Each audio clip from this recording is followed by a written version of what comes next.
Salut la gang! Aujourd'hui, Michael Age, il fait déjà des siennes et il vient juste de commencer sa saison. Ça va être quoi rendu au Frozen Four? Est-ce qu'il va le faire, premièrement? On en parle maintenant. My mind is playing games with things I can't believe. Fake news coming off my screen. Gold dust over everything. Flip through and I see your face. Cover up with pixelates. But you're so lovely in reality. La gang, le trio parfait. La bonne bière, la bonne bouffe et un bon match. Je vous invite à aller vivre l'expérience de la zone hockey dans un 3 brasseurs près de chez vous. Bonjour messieurs, Julien, comment ça va? En pleine forme. Bienvenue PO encore une fois. Salut Yes. Ced. Salut Péo. Konnichiwa, messieurs! Koué On pour parle. mes amis autochtones. Donc voilà. Bon, parfait. Quelqu'un qui parle à tous et à toutes. On aime ça. Un gars du Alors peuple. aujourd'hui, oui, c'est ça, exact. Michael Hage, là, on est mercredi, évidemment, pour ceux qui sont en live avec nous, mercredi, midi, membre Patreon. Je vais vous inscrire, vous allez pouvoir voir la nouvelle rapidement. Donc, fin de semaine passée, a eu 2 matchs et déjà, il se pointe comme étant le meilleur de son équipe, University of Michigan. Mhm. Ça reste d'être une bonne équipe cette année. L'année passée, ils ont juste manqué de jus un peu vers la fin là, avec Denver qui, eux, ont tout ramassé. Mais année après année, c'est une bonne équipe, l'Université du Michigan.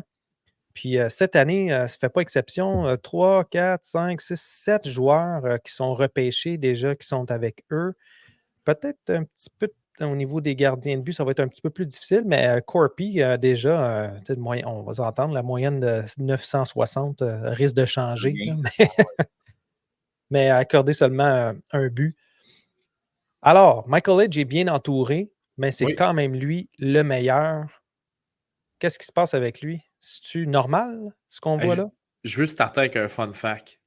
OK, let's go. Vous allez aimer ça. Tu parlais de l'Université du Michigan. Michael Age joue avec un gars qui s'appelle Philippe Lapointe cette année. Qui est Philippe Lapointe, messieurs? Ce n'est pas le neveu d'Éric. Ouais, c'est ça que je m'en allais dire. Ce n'est pas le neveu d'Éric. Ah non. C'est le fils d'un Martin Lapointe. Oh. Ah ben. Faites des liens. Qui est Martin Lapointe? Bing, bing, bing, bing, bing. Vous Bing, gagnez un bing, toutou. Voilà. Et voilà. Donc, Martin Lapointe. le Canadien, tout est dans tout. Mhm. Tout Définitivement. est dans tout. Ben, l'autre chose aussi, il joue avec Luca Fantilli, qui est, devinez qui, le petit frère le plus... Ouais, lui est défenseur, par contre, de, évidemment, Adam Fantilli. Et finalement, un certain joueur qui est le fils d'une grande athlète. Devinez qui? Et là, ça va être certaine Manon. Voilà. Donc, Dakota Réon Mullen, qui a déjà un assist, déjà un point à ses 2 premiers matchs. Évidemment, je ne pense pas que Dakota Réon va faire la Ligue nationale, là, mais c'est quand même, on ne sait jamais. Une bonne génétique. Maman a gardé les buts et oncle Pascal a eu une carrière correcte dans le circuit Batman. Ben, tu sais, déjà, il est ranké, là, 32e. Ben, voyons donc. En tout cas, bon. Pour cette année. Je pense que c'est son nom y est pour quelque chose. Ouais, non, là, rendu là. En tout cas, alors, je vais Michael garder Age. un droit de réserve. Oui, exact. Michael Age, donc 3 passes, un but magnifique d'ailleurs. Ouais. C'est là qu'on voit qu'ils ne se sont pas trompés. Hein. Il est-tu rapide, Michael Age, pour vrai? Là? Il est capable de faire des jeux à haut niveau. C'est ça qu'on avait entendu parler de lui, c'était que lui était capable de faire des jeux à très, très haut niveau. Pas autant que Conley, là, comme Simon Boisvert aime si bien le dire, là, le nouveau McDavid sans nécessairement la vitesse. Là. Mais plus sérieusement, Michael Age il fait des jeux de haut niveau maintenant. Il est bon sans la rondelle, il l'était moins avant. Donc, c'est comme si on avait ramassé un joueur qui pique au bon moment, c'est-à-dire après le repêchage. Ouais. Écoute, moi, de ce que j'ai vu aussi, il semble avoir pris de la force. Et il semble être capable d'utiliser son corps beaucoup mieux que l'an passé encore. Fait que, moi, c'est ce que j'ai trouvé encore plus intéressant. Ça a l'air d'être un gars extrêmement déterminé sur la glace. Puis ça aussi, c'est quelque chose que, du coup, je pense qu'à Montréal, les fans ont besoin de ça et ils boivent de ça. Donc, Michael Age, il fit toutes les cases, je pense, nécessaires pour l'instant. C'est excitant, vraiment. Mais tu as raison là-dessus, Julien. Puis moi, il y a une chose, c'est que Michael Age, je pense qu'on n'a pas fini de parler de lui. Autant demi-dove, ta casquette en parle, Cédric, mais Michael Age, je pense que ça pourrait être un bon couteau suisse. Puis je veux pas jouer le jeu des comparaisons, mais juste pour que le monde se remémore comment est-ce qu'on a été heureux d'avoir un Phil Dano à Montréal. Est-ce qu'on a on a dit Colin, puis ça nous a fait suer. Oui, c'est un Québécois, là, puis nécessairement, quand il est parti, ça nous a fait chier une coupe. Mais tu sais, un gars polyvalent comme ça, où tu étais capable de l'amener avec une touche offensive, parce que Philippe Dano, c'est ça, là.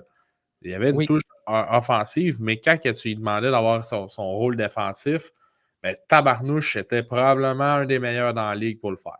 Fait que, à ce moment-là, si on est capable d'amener un Michael Age au niveau Phil Dano et plus encore, hey, on va-tu t'avoir une belle bête entre les mains? Effectivement. Là, on parle d'un gars déjà de 6 pieds 1, 190 livres. Philippe Dano, 6 pieds 1, 200 quelques livres. Fait que je pense que ça serait pas trop compliqué pour Michael Age de prendre un peu plus de... prendre le tonus musculaire d'un Suzuki, là, disons. Là. Puis la seule chose, c'est que les gars, c'est encore un droitier. Hein? Mais voilà, là, on a déjà Suzuki, on a déjà Caulfield, on a déjà Kirby Dack, droitier. Ça va, là, les droitiers? Demi-dove et quoi? Il est gaucher? En fait, il joue à droite, mais c'est un gaucher. Clairement, on s'enligne pour avoir un certain surplus de joueurs droitiers, parce que là, sur le top 6, on s'enligne pour probablement, dans le futur, avoir genre un duo de Demidov et Slavkovski qui lance la gauche, et les autres risquent d'être tous des droitiers. Donc, c'est ce qui se dessine pour l'instant. L'addition de Nwook, je la comprends peut-être davantage maintenant aussi. Un gaucher qui est capable de prendre des mises au jeu. Donc, ça fait beaucoup plus de sens à avoir les priorités peut-être là, que le CH a présentement, mais un peu la même problématique sur le power play qui peut subvenir. Donc là, c'est ça. Je pense que c'est quelque chose qu'il va falloir peut-être porter attention dans l'avenir, là, voir quel type de joueur le Canadien va être capable de greffer à ça. Mais même l'addition de l'aîné cette année, c'est la même chose. C'est un autre droitier. Donc, c'est ça. On a un beau surplus à ce niveau-là. J'ai hâte de voir là, comment que ça va se définir tout ça. Mais certains diront que c'est peut-être moins grave qu'on peut penser si les gars ont beaucoup de talent. Puis si les gars ils savent comment l'utiliser de la bonne façon puis s'adapter en cours de jeu. Je pense que Michael Age peut être un de ces gars-là. Donc, je pense que Suzuki aussi. Puis en tout cas, bref. Oui. Je pense qu'on est bien équipé quand même à ce niveau-là. Oui, puis Michael Age peut jouer à l'aile. Il n'est pas obligé de jouer au centre. On s'entend, là, c'est considéré comme un centre. Dans son équipe, il joue comme un centre. Elle est en train d'améliorer son jeu défensif. Il est bon en échec avant, là, Michael Age. Il est écœurant. Maintenant, il doit apprendre à bien refermer le goulot d'étranglement à la ligne bleue. Là. Il doit être en mesure de revenir assez vite pour pouvoir l'effectuer, ça, avec ses défenseurs et être un gars fiable défensivement parce que ça va être tough en tout cas, s'il reste à la position de centre, de percer Kirby Dack ou Suzuki. Là. Fait qu'à ce moment-là, il va y avoir des missions défensives là, sur la troisième ligne. Il ne faut pas se le cacher. Là. Et à un moment donné, il n'y a plus de place. Moi, j'ai aucun problème avec ça. Si tu y vas sur la 2 puis sur la 3, Michael Age est capable de piloter la 2 et la 3 dans les prochaines années. Let's go. Let's go. Comme je l'ai dit, si on peut l'amener à être Philippe Dano et encore plus encore, c'était ça, Philippe Dano. Piloter la 2 et la 3, très fiable, c'était une ressource. Voilà. Un peu trop de temps à accepter qu'il était capable de faire des belles choses en avantage numérique aussi. Parce que je pense que si on avait accepté de l'avoir en tant que troisième centre puis donner de l'avantage numérique, ça aurait pu très bien fonctionner. Sauf que c'était pas une voie qu'on semblait prête à faire. Donc, si on est prêt à faire la même chose avec Michael Age, bien, probablement que le gars pourrait accepter de rester à long terme dans ce rôle-là. Mais honnêtement, je pense qu'il y a un potentiel offensif beaucoup plus élevé que ça. Donc, j'ose croire qu'il va être capable de déloger bien du monde puis se glisser sur le deuxième trio au gros minimum. Mais bon, ça, c'est peut-être plus un espoir. Là. Je peux dire ça comme ça. Ben non, je pense que. De la façon qu'il se développe jusqu'à maintenant, j'ai espoir du monde. Oui, je pense que tu as raison. Ça me fait penser à Jordan Staal. On avait Crosby, Malkin, puis là, tu fais comme Jordan Staal, tu es un peu pris sa troisième ligne, mais il avait le talent de jouer sa deuxième, même potentiellement sa troisième plus tard. Ça reste que c'est un attaquant qui a amélioré beaucoup sa défensive, Jordan Staal, puis maintenant il est considéré comme un attaquant défensif top niveau, là. Puis c'est un gaucher dans son cas, là, mais ça reste que. Puis beaucoup plus grand, beaucoup plus gros, là, mais ça reste que moi, je le vois un peu comme ça. T'sais. Maintenant, est-ce qu'on est en train d'oublier Owen Beck déjà? T'sais, quand on voit un Michael Hage qui se développe? Ça m'amène à poser la question. Est-ce que ces gars-là vont. Puis je l'ai vu dans les commentaires tout à l'heure. C'est le rôle que les gars vont accepter de jouer. Kapanen, Owen Beck, Michael Hage. T'as des gars qui peuvent jouer tous un top 9. Bon, maintenant, comment tu vas les placer? Moi, je fais juste soulever l'idée que Alex Newhook, présentement, joue à l'aile et joue au centre. Fait que ces gars-là devraient être capables de faire la même chose, les boys. Exact. Ben oui. F1, F2, F3. Pour ceux qui ne savent pas de quoi je parle, là, c'est la nouvelle Ligue nationale, c'est ça. C'est plus un ailier gauche, un ailier droite, un centre. F1, c'est le premier forward. F2, deuxième, troisième, le F3. Oui. Donc, c'est de même à la défense aussi. Il y a toujours maintenant, c'est le premier qui arrive en zone, le deuxième puis le troisième. Puis après ça, les positions se mettent en fonction de ça. Donc, le premier qui est sur le jeu va avoir telle directive, si on veut. Exact. Puis après ça, ben, sur les mises en jeu, ben, tu mets le meilleur. Hein. C'est Owen Beck, ben, tu mets Owen Beck. Oui. Puis that's it, that's all. Fait que, mais d'après moi, Owen Beck, c'est quatrième. Oh oui, je me souviens plus qui. Mais il y a quelqu'un qui en parlait déjà depuis longtemps. Imaginez une ligne de centre, là, mettons en 2027, 2028, là, ça a l'air d'être l'année que je tombe dessus, ou en 2029, là, par exemple. Mais imaginez une ligne de centre, Suzuki, Dak, Age, puis Beck. Écoutez, là, ça commence à être déplaisant à jouer contre. Là. Oui. C'est de la stabilité enfin. C'est ça. Puis Kapanen, tu n'en as pas parlé, mais potentiellement. Il va jouer à l'aile. Parce que, comme Newhook. Comme Newhook, puis ils vont en prendre des mises au jeu. Parce que jouer à droite puis jouer au centre, tu l'as dit, c'est important juste pour la mise au jeu. Mais jouer à droite, à gauche, jouer au centre, c'est juste la mise au jeu que ça se passe. Un coup que la mise au jeu est finie, ça se déplace tout, ce monde-là. Mais tu sais, puis tu parlais, on a beaucoup de centres droitiers, puis on en a quelques-uns gauchers. Tu sais, sur une mise au jeu en territoire défensif où tu es porté à prendre une mise en jeu à gauche, tu envoies ton gaucher, tu y vas à droite, mais tu gardes quand même les deux F1, F2, tu sais. Ouais, ton F2 qui est droitier va apprendre à droite, ton F1 qui est gaucher va apprendre à gauche. C'est de la polyvalence pure et dure. Puis tu sais, on le voit même dans le niveau junior. Les bonnes équipes sont capables d'amener ça sur un piqué. Deux bons de centre, l'un qui le prend. Puis voilà. Comme je me plais à dire dernièrement, ça va enfin permettre à Martin Saint-Louis de coacher.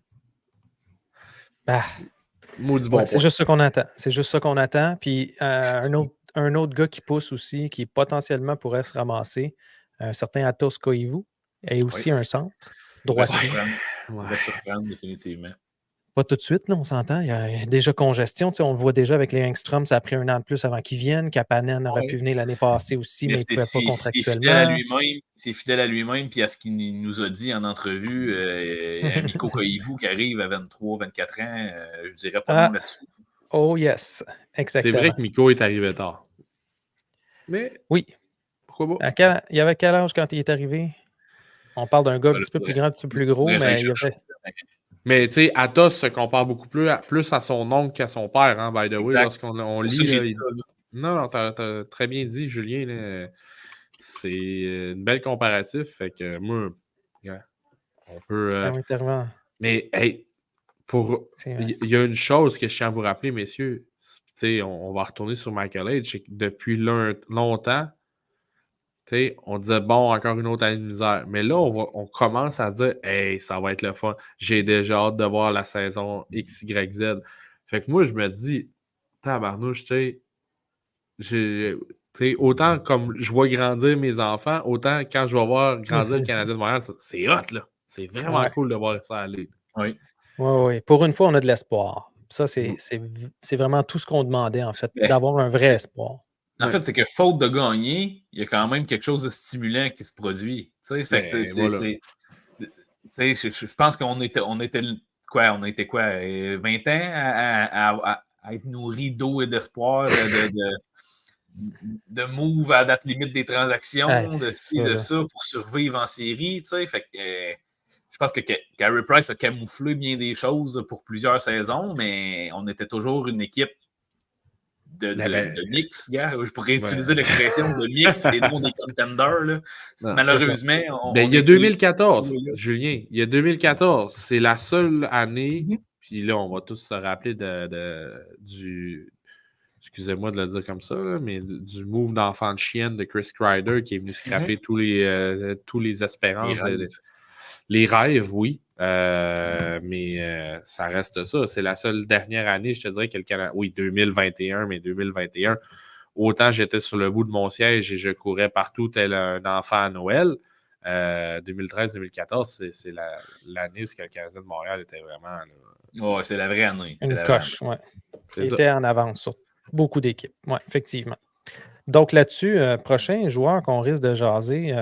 Ça risque d'être encore Demidov. On va essayer de les espacer, les vidéos sur Demidov, là, mais tabarouette, il y en a 3 minutes par-ci, 4 minutes par-là, 18 minutes une autre fois. Mais oui, puis encore ce que je trouve excellent, c'est que après le petit dernier vidéo qu'on vous a fait au niveau de Demidov, ben, la journée d'après, il joue 4 minutes. Donc, regardez, gang, là, comme on vous l'a dit, il n'y a pas de quoi s'en faire pour l'instant. C'est une organisation qui ne donne pas nécessairement la priorité à ces jeunes. Malheureusement, c'est une drôle de situation, mais c'est ce qui va se produire cette année. Écoute, pas Novgorod. Non. Moi, j'ai hâte qu'on fasse la vidéo où on va parler de Rasmus Bergqvist, notre fameux choix de 7e ronde. Ça va être un épisode mémorable. Ça s'en vient. Ça va durer environ 37 secondes, à peu près. Ouais. Vous avez besoin d'être prêts. Merci les gars, puis bonne journée. Merci à tout le monde. Puis pour ceux qui sont avec nous en live, on continue. Ciao. My mind is playing games with things I can't believe. Fake news coming off my screen. Gold dust over everything. Flip through and I see your face. Cover up with pixelates, but you're so lovely in reality.